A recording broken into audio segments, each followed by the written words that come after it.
Praticamente 3 dita, no 2 dita vanno sul grip oppure 3, dipende dalla grandezza della mano, così, ok? Allora, il running back ne fa uno di scatto, ne fa 50.000. Sì. Poi deve esserci un po' di spazio tra la mano e la palla, ok? Guarda che è un po' bagnato. È Natale!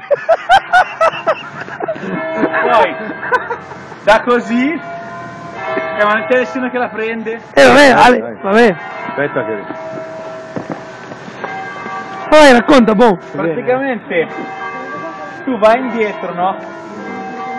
Piedi dritti, spalle dritte, e quando la carichi, cioè da qui, tu carichi, la palla puoi lanciarla o da sopra o da parte o in mezzo, cioè tipo io adesso la lancio alto. Ma vogliamo vedere questo lancio, Lorenzo? Allora all'1 cioè ready, set, hike e parti. Ah, ok. Ready, set, hike! Mano. La manina mano. La Ma mano non rimane hai spiegato così per la mano. protezione. Buon Natale!